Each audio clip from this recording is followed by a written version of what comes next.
ሰላም እንደምን አላችሁ ክቡራትና ክቡራን ተከታታዮቻችን እንደምን ቆይታችኋል? እንግዲህ የተለያዩ ጉዳዮች ወደ አጀንዳነት መጥተዋል። በዛሬው ዕለት በዋናነት ልናስቃኛችሁ የፈለግነው ጉዳይ ግን ከዚህ ከቆላ ድባው ክስተት ጋር የተገናኘ ነው። ከዛ ባለፈ ስለ አይሾ ስፒድ እናወራለን። አይሾ ስፒድ እንግዲህ ወደ አፍሪካ ጉብኝቱን ቀጥሏል። ወደ ኢትዮጵያም የመምጣት እቅድ እንዳለው እየተነገረ ነው። አይሾ ስፒድን ተከትሎ ብዙ ሰዎች የተለያየ አስተያየትን እየሰጡ ነው። አንዳንዶቹ እንዴት አድርገን እንቀበለው፣ እሱ ትልቅ የቱሪዝም መስህብ ይሆንልናል፣ ትላልቅ ነገሮችን ያደርግልናል በሚል እንዴት እንቀበለው በሚል ትልቅ የሚባል የቤት ስራ ለራሳቸው ሰጥተው እየሰሩ ነው የሚገኙት። ሌሎቹ በሌላ አንግል የእሱ መምጣት በእውነት የሚጠቅም ነገር ነው ወይ፣ መምጣቱስ አስፈላጊ ነው ወይስ በዚህ ደረጃስ ዝግጅት እናድርግ መባሉ የቱን ያህል ትክክል ነው የሚሉ የተለያዩ ጥያቄዎች እየተነሱ ናቸው። ከዛ ባለፈ ብዙዎቹ በተለያየ መንገድ የተለያዩ መረጃዎችን እያሰራጩ ነው። በእርግጥ የቆላ ድባው ነገር እጅግ አስገራሚ ታምር የታየበት ሆኗል ማለት ይቻላል። እንግዲህ ምንድነው ቆላ ድባ የሆነው? በተለይም አንድ ዋርካ ነበረ በኮሪደር ልማት የተነሳ እንዲፈርስ ብዙ ሰዎች ጥያቄ ያቀረቡ ወይም ደግሞ እንዲቆረጥ ተወስኖበት የነበረ ዛፍ ነበረ። ከዛ እንግዲህ እሱ ዛፍ ለመቁረጥ ሲሄዱ የሚቆርጡበት መሳሪያ በተደጋጋሚ ሲበላሽ ነበረ። በተደጋጋሚ እንደዚህ አይነት ነገሮች ያጋጥሟቸዋል።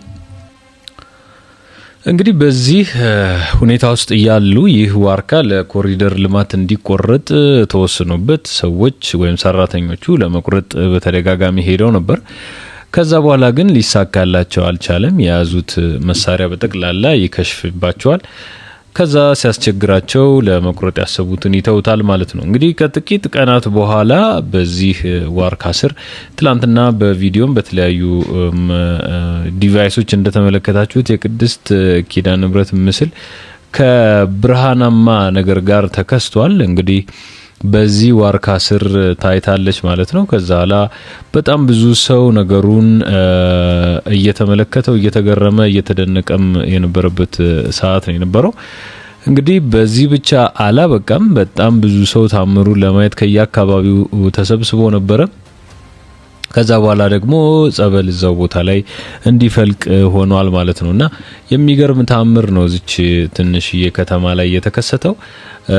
ብዙ ሰዎች በጣም የሚያስደስት አስተያየትን እየሰጡ ናቸው። አንዳንዶቹ ግን ያው የተለመደ የሰይጣን ስራ አለና መቃወማቸውን ቀጥለዋል። ይሄ እውነት አይደለም፣ በውሸት ነው፣ እንደዚህ ነው ምናምን የሚሉ ብዙ አሉ። ያው ከርኩስ መንፈስ የሚመነጭ ሐሳብን የሚሰጡ ማለት ነው።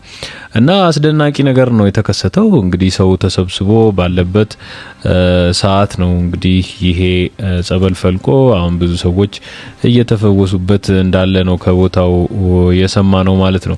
እንግዲህ በትላንትናው ዕለት ዓለም ሁሉ ይስማው በሚል ብዙ ሰዎች ይህን አስደናቂ ታምር እያጋሩ ነበረ። ጉዳዩ የተከሰተው ታህሳስ 22 ነው። እንግዲህ በምስራቅ ደንቢያ ወረዳ ቆላ ድባ ከተማ የከተማው እምብርት ተብሎ በሚጠራው አካባቢ በአንድ ግዙፍ ዋርካ ዛፍ ላይ የቅድስት ኪዳነ ምሕረት ድንቅ ታምራዊ ምስል ነው የታየው። ከዛ በኋላ እንግዲህ ክስተቱ ለየት የሚያደርገውና የብዙዎችን ትኩረት የሳበው ደግሞ ቀደም ብሎ የነበረው ሁኔታ ነው።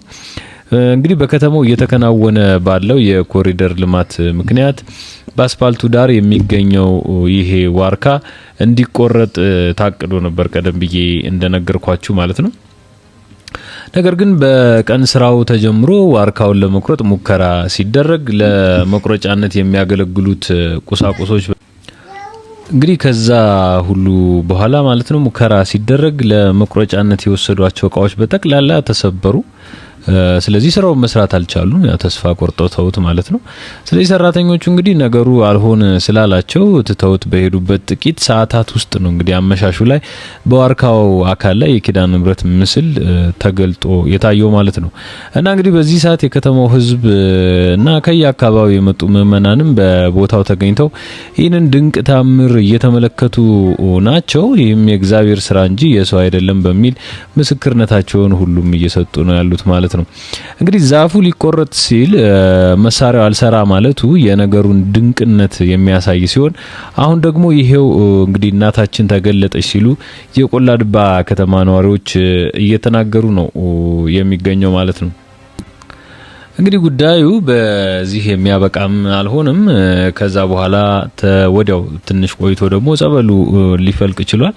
እንግዲህ የቆላድባ ህዝብም እንግዲህ የእግዚአብሔር ድንቅ ስራ በቆላድባ ተገለጠ እያለ እግዚአብሔርን እያመሰገነ በእልልታ በጭብጨባ ከቦ እዛው ቦታ ላይ ነው የሚገኘው ማለት ነው። በዚህ ሰዓት እንግዲህ ትላንት ማታ በጎንደር ምስራቅ ደንቢያ የተከሰተውን ነገር ነግረናቸዋል።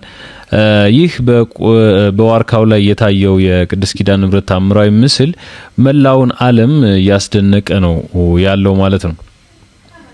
እንግዲህ የእናታችን የኪዳነ ምሕረት ምስል በታየበት በዚህ ስፍራ በአሁኑ ሰዓት አስደናቂ ጸበል ፈንድቶም ወጥቷል። ህዝቡም ከሊቅ እስከ ደቂቅ እየተጠመቀ እየተፈወሰ ነው ያለው። በቦታው የሚገኘው ህዝብ በጸበሉ እየተጠመቀ እንዳለ ሰምተናል። እንግዲህ እግዚአብሔር በቸርነቱ ድውያንንም እየፈወሰ የታመሙትንም እየዳሰሰ መሆኑ ተነግሯል ማለት ነው። ውድ ተከታታዮቻችን እንግዲህ በስፍራው ያለው ምእመን በደስታ በእልልታ በምስጋና አካባቢውን አድምቆታል ነው የተባለው። እንግዲህ ከዚህ የጸበሉ መፍለቅ በኋላ በስፍራው ያለው ምእመናንም እጅግ በሚያስደስት ሁኔታ ናቸው ያሉት ማለት ነው። እንግዲህ ለብዙዎቹ መዳኛ የሆነውም ጸበል ፈንድቶ ወጥቷል። እግዚአብሔርም በቅዱሳኑ ላይ ድንቅ ስራን እየሰራ ነው የሚገኘው። ቸርነቱና ምሕረቱ ለሁላችንም ይሁን። እንግዲህ ይሄ በጣም የሚያስደስትና የሚያስገርም ነገር ነው የተከሰተው። እግዚአብሔር ዛሬም ለልጆቹ ታምራቱን እየገለጠ ነው። ለብዙዎቻችን የእምነት ጥንካሬ ጽናት የሚሆን ነገር ነው ከቦታው የደረሰን ማለት ነውና እጅግ አስገራሚ ነው። በዚህ ምስል ላይ እንደምታዩት ማለት ነው። እንግዲህ ሁላችንንም ለደጁ ለቤቱ ያብቃን ነው ምንለው። እንግዲህ በዚህም የፈውስ ዝናቡ ሌላም ታምር ነው። ይሄም እንግዲህ ጸበሉ ከፈለቀ የኪዳነ ምሕረት ምስልም ከታየ በኋላ አሁን ደግሞ በእጅግ በሚገርም ሁኔታ የፈውስ ዝናብ እየዘነበ ነው ያለው። በቆላድባ እንግዲህ የፈውስ ዝናቡም ዘንቧል። እግዚአብሔር በቅዱሳኑ ላይ ድንቅ ሆኗል። በዚህ ሁኔታ ማለት ነው በጣም የሚደንቁ ነገሮች እየተከናወኑ ነው ያሉት። በዋርካው ላይ ምስሉ ከታየ በኋላ ወደ ፈውስ ምዕራፍ ነው በቀጥታ የተሸጋገረው። ጸበሉ ፈለቀ፣ ለብዙዎቹ መዳኛ ሆነ ማለት ነውና በጸበሉ እየተጠመቁ ያሉ በርካታ ወገኖች እየተፈወሱ ናቸው። ስፍራው በምስጋና በእልልታ በዝማሬ ተሞልቷል። ህዝቡም ከየአቅጣጫው እየመጣ የበረከቱ ተካፋይ እየሆነ ነው። እንግዲህ የእናታችን ቃል ኪዳን መሳሪያውን ያስቆመች እናታችን ዛሬ ደግሞ በጸበሏ ቁስላችንን ጠገነች እያሉ ብዙ ምእመናን በደስታ እያመሰገኑ ነው የሚገኙት። እንግዲህ ለመቁረጥ የመጣው መጥረቢያ ተሰብሯል፣ ለመፈወስ የመጣው ጸበል ግን ፈልቋል እና አስደናቂ ታምር እየታየ ነው በዚህ ሰዓት የሚገኘው። ይህ እንግዲህ የአምላክ ድንቅ ስራ ለዓለም ሁሉ እንዲደርስ ብዙዎቻችሁ ይህንንም ሼር በማድረግ የእግዚአብሔርን ታምር እንድትነግሩ እንድታጋሩ ነው መንጋብዛችሁ ማለት ነው። የተለየ ነገር ሲኖር ተመልሰን መተን እንነግራችኋለን። ሌላው እንግዲህ ከአሾስፒድ ጋር የተገናኙ የተለያዩ መረጃዎች እየወጡ ነበረ። አሾስፒድ ወደ ኢትዮጵያ የመምጣት ሀሳብ እንዳለው ተነግሯል። የኢትዮጵያ ቆይታውንም በተለያዩ የሀገሪቱ ክፍሎች ተንቀሳቅሶ ሊያደርግ እየፈለገ እንደሆነ ነው እየተነገረ ያለው። በእርግጥ የአሾስፒድ ጉዳይ ብዙ ሰዎችን ለሁለት ከፍሏል። አንደኛው ለምን ይመጣል፣ መምጣቱስ ጥሩ ነው ወይ የሚሉ ነው። ሁለተኛው ደግሞ አይ መምጣቱ አገሪቱን የቱሪዝም እድገት ያነቃቃል፣ ስለዚህ ያን ያህል ጥፋት የለውም የሚሉ ነገሮችን እያነሱ ነው የሚገኙት ማለት ነው። እንግዲህ አሾስፒድ በቅርቡ ኢትዮጵያ ይገባል ተብሎ እየተጠበቀ ነው የሚገኘው። አሾስፒድ ለመሆኑ ማን ነው ብላችሁ ከጠየቃችሁ ከብዙ መንገዶች አንጻር ያገኘነው መረጃ እናካፍላችሁ። በተለይም አይሾ ስፒድ እንግዲህ አይሾ ስፒድ በአሜሪካ የተወለደ ሰው ነው። በተለይም በወላጅ ስሙ ዳረን ዋትኪንስ ጁኒየር ይባላል። የሚታወቀው እንግዲህ ዝነኛ አሜሪካ ዩቲዩበር ነው። የቀጥታ ስርጭት አቅራቢ ወይም ስትሪመር በመባል ነው በአብዛኛው ሰዎች ዘንድ የሚታወቀው። እንግዲህ የተወለደው ጥር 21 2005 ዓመተ ምህረት ነው እንደ ፈረንጆቹ አቆጣጠር በሲናን ሲቲ ኦሃዮ ነው የተወለደው። በአሁኑ ወቅት እንግዲህ የ20 ዓመት ወጣት ነው አይሾ ስፒድ። በተለይ በ2021 እንደ አውሮፓውያን አቆጣጠር አካባቢ በጨዋታ ወይም ጌሚንግ ስርጭቶች ላይ በሚያሳየው ከፍተኛ ጉልበት አስቂኝና አንዳንዴም ግልፍተኛ በሆኑ ድርጊቶቹ እንደ መጮህ አይነት ነገሮች ማለት ነው በቲክቶክ ላይ በሰፊው በመሰራጨቱ ዝነኛ ሊሆን ችሏል ማለት ነው። እንግዲህ ከዛ በኋላ የክርስቲያኖ ሮናልዶ ከፍተኛ ደጋፊ ነው። የይዘቶቹም ወደ እግር ኳስ በማዞር በዓለም ዙሪያ በተለያዩ የዝግጅቶችን ሲያቀርብ ይስተዋላል።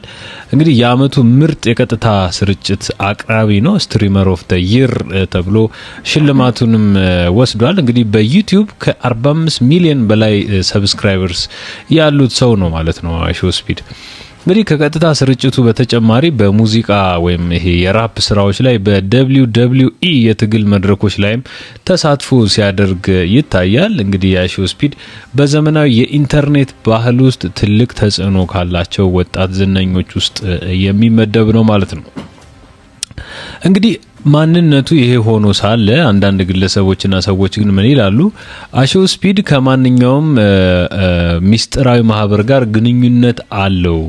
እንዴት በዚህ ባጭር ጊዜ ውስጥ ፌመስ ሊሆን ቻለ? እዚህ ደረጃ ላይ እንዴት ደረሰ? አላማውስ ምንድነው? አሁን ወደ አፍሪካ የጀመረው ጉብኝትስ ምንን ያካተተ ነው? የሚሉ ብዙ ወቀሳዎች እየተነሱ ነው የሚገኙት። እንግዲህ እስካሁን ድረስ አይሾ ስፒድ የዚህ ማህበር አባል ነው ተብሎ የተነገረ ነገር ባይኖርም ግን እንደማንኛውም ከፍተኛ ተከታይ እንዳለው ዝነኛ ግለሰብ በሶሻል ሚዲያ ላይ በተለይም በቲክቶክ እና ዩቲዩብ ማለት ነው ከኢሉሚናቲ ወይም መሰል ድርጅቶች ጋር የሚያያይዙ የተለያዩ መላምቶች ወይም ኮንስፓይሬሲ ቲዮሪስ በደጋፊዎቹ ዘንድ ይሰማሉ። እነዚህ ግን አብዛኛውን ጊዜ ለቀልድ ወይም ለተመልካች መሳቢያ የሚሰሩ ናቸው ተብሎ ነው የሚታመነው ማለት ነው። ከዛ ባለፈ ስፒድ እንግዲህ ራሱ አንዳንድ ተከታዮችን ለማዝናናት ሚስጥራዊ የሆኑ ነገሮችን እንደሚመረምር የሚያሳዩ ቪዲዮዎችን ሲሰራ ይታያል። ለምሳሌ the secret origins ወይም ደግሞ secrets of YouTube የሚሉ ርዕሶችንም ይጠቀማል። ነገር ግን እነዚህ ይዘቶች ከእውነተኛው ሚስጥራዊ ማህበራት ጋር ግንኙነት የላቸውም። ይልቁንም የዩቲዩብ ስራውን ወይም የግል ህይወቱን የሚመለከቱ እንደሆኑ ነው በአብዛኛው ዘንድ የሚሰማው ማለት ነው። ሌላው በኤአይ የተጭበረበሩ ቪዲዮዎች ይለቀቃሉ በቅርብ ጊዜ ማለት ነው። በ2025 በሱ ስም የተሰሩ የሰው ሰራሽ ብልህነት ወይም ኤአይ ዲፕ ፌክስ የሚባሉ ቪዲዮዎች በብዛት ተሰራጭተውበት ነበረ። ከነዚህ ቪዲዮዎች መካከል አንዳንዶቹ እሱን በማይገባ ሁኔታ ሊያሳዩት ሞክረዋል። እሱ ራሱ እነዚህ ቪዲዮዎች ሐሰተኛ ናቸው ሲል በይፋ ተቃውሟል። እንግዲህ ባጭሩ ከሚስጥራዊ ማህበራት ወይም ሴክሬት ሶሳይቲስ ጋር ያለው ግንኙነት በግልጽ የሚታይ አይደለም። ሌላው ከዚህ ጋር በተገናኘ እነሱበት የነበሩ ጉዳዮች ነበሩ። ከዛም ጋር አልፎ ተርፎ ብዙዎቹ ቅሬታን የሚያነሱበት ብዙ መንገድ ነበረ። እንግዲህ አይሾ ስፒድ በተለይም ስለ ሃይማኖት ሲጠየቅ አደባብሶ የሚያልፋቸው አጋጣሚዎች ብዙ ናቸው። በአንድ ሃይማኖታዊ ተቋም ዙሪያ በተለያዩ ጊዜያት በማህበራዊ ሚዲያም የሚዘዋወሩ ብዙ ነገሮች ተጠይቆ አድበስብሶ አልፏል። ስፒድ በተለያዩ ጊዜ በቤተ ክርስቲያን ውስጥ ሲጸልይ ወይም ከመጽሐፍ ቅዱስ ጋር የተገናኙ ነገሮችን ሲያደርግ ይታይ ነበረ። ይሁን እንጂ በአንዳንድ የቀጥታ ስርጭቶች ወይም ላይቭ ስትሪምስ ላይ በመንገድ ላይ የሚያገኛቸው ሰበካዎች ክርስቲያን ነህ እንዴ ብለው ሲጠይቁት ግልጽ ያልሆነ ምላሽ ሲሰጥ ወይም ሲክድ የታየባቸው በጣም ብዙ ቪዲዮዎች አሉ። እንግዲህ ስፒድም ወደ ተለያዩ የሙስሊም ሀገራት ለምሳሌ ኳታር፣ ሳውዲ አረቢያና ኢንዶኔዥያ ባደረጋቸው ጉዞዎቹ ለእስልምና ሃይማኖት ያለውን አክብሮት በተደጋጋሚ ሲያሳይ ተስተውሏል። ሰላም አለይኩም እያለ ሰላምታም ሲያቀርብ ለብዙዎቹ ታይቶ እጅግ አስገራሚ ነበረ። መስጂዶችንም በመጎብኘት አልፎ አልፎም ቁርአንን ሲሰማ የሚታይባቸው ቪዲዮዎች ወደ እስልምና ተቀየረ እንዴ የሚሉ ወሬዎች እንዲነሱ ምክንያት ሆኖ ነበር። ይሁን እንጂ እምነቱን በይፋ መቀየሩን የሚያረጋግጥ ኦፊሻላዊ መረጃ የለም። በአጠቃላይ ግን ስፒድ አብዛኛውን ጊዜ ስለ ሃይማኖታዊ እምነቱ ግልጽና ወጥ የሆነ መግለጫ ከመስጠት ይልቅ እና ብዙዎቹ ከእስልምናም ከክርስትናም ጋር ያነሱ ብዙ ስሙን ሲያነሱት ይስተዋላል። ግን አጠቃላይ አቋሙ ስፒድ አብዛኛውን ጊዜ ስለ ሃይማኖታዊ እምነቱ ግልጽና ወጥ የሆነ መግለጫ ከመስጠት ይልቅ ለተመልካች መዝናኛ በሚሆኑ ድርጊቶች ላይ ሲያተኩር ነው የሚስተዋለው። ይህም እንግዲህ ብዙ ጊዜ ደጋፊዎቹ ስለ እምነቱ እንዲከራከሩ ሲያደርጋቸው ቆይቷል። እንግዲህ ምንም እንኳን ከክርስትና ቤተሰብ ያደገ ቢሆንም በአሁኑ ወቅት በኢየሱስ ያምናል ወይ ለሚለው ጥያቄ የሰጠው አንድ ወጥ የሆነና የማያሻማ ይፋዊ መግለጫ የለም። ስለዚህ የእምነቱ ጉዳይ እጅግ አጠራጣሪ ነው ማለት እንችላለን። ሌላው ነገር ስለ ግብረ ሶዶማዊነት ብዙ ጊዜ ጥያቄዎች ይነሱበታል። ምንድነው አቋሙ? እሱስ ነው ወይ የሚሉ ሀሳቦች አሉ። ለምሳሌ ብዙ ኢትዮጵያውያን አይሾ ስፒድ እንደዚህ ነው እንደዛ ነው የሚል ሀሳብን በመሰንዘር ላይ ናቸው ያሉት። እንግዲህ በዚህ መሰረት ያደረግነው ምርመራ ግን እንደሚያሳየው በግልጽ የሆኑ ነገሮች የሉትም ማለት ነው። እንደውም እነሱን ይኮንናል፣ አሳንሶ ያያል በሚል ነው ብዙዎቹ የሚቃወሙት። እንግዲህ ያለው አቋም በጣም አወዛጋቢ ነው። በተለይ አንዳንዴ አወዛጋቢ ቀልዶችን እነሱ ላይ ሲቀልድ ይስተዋላል ማለት ነው። ሶ ስፒድ በተለያዩ ጊዜያት ፈርስት ዋን ቱ ሙቭ ዘጌ የሚል መጀመሪያ የተንቀሳቀሰ ግብረ ሶዶማዊ ነው የሚሉ ጨዋታዎችንም ሲጫወት ይታያል። ለምሳሌ በቅርቡ ከዝነኛው እግር ኳስ ተጫዋች ዝላታን ኢብራሂሞቪች ጋር ይህንኑ ሲያደርግ የታየበት ቪዲዮ በሰፊው ተሰራጭቶ እንዴት ይሄ ልጅ አሳንሶ ያየናል በሚል እነሱ ራሳቸው ብዙ ተቃውሞችን ሲያደርሱበት የነበረ ሰው ነው። ሌላው እንግዲህ ከዚህ ጋራም ተያይዞ በቀጥታ ስርጭት ውስጥ አንዳንድ ጊዜ ውዝግብ ሲገባ ታይቷል። ቀደም ባሉ ጊዜያት ማለት ነው። በተለይ በ2021 እና 2022 ላይ በቀጥታ ስርጭቶች ላይ አንዳንድ ቃላትን መጠቀሙ ወይም የሚያሳያቸው ምላሾች ሆሞፎቢክ ነው ወይ ይሄ ሰውዬ? ያ ማለት ግብረ ሶዶማዊ እንግዲህ ከነዚህ ሁሉ ጥያቄዎች ውስጥ በተለይም በዚህ ሆሞፎቢክ ነው ወይ እነሱን ይጠላሉ የሚሉ ብዙ ትችቶች ይነሱበት የነበሩ ናቸው።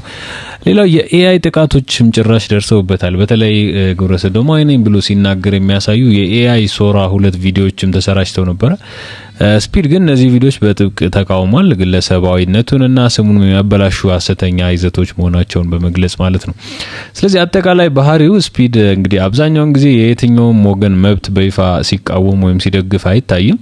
ይልቁንም ትኩረቱ ተመልካችን ማስደንገጥ፣ አስቂ ይዘቶችን መፍጠር ላይ ስለሆነ በቪዲዮዎች ውስጥ የሚያደርጋቸው ነገሮች ሁሉ ጊዜ የግል አቋሙን የሚወክሉ ወይም ደግሞ ላይወክሉም ይችላሉ። ጀስት አንድ ጊዜ እንደዚህ ነኝ አንድ ጊዜ እንደዛ ነኝ የሚል አይነት አስተሳሰብ ያለው ሰው ስለሆነ ማለት ነው።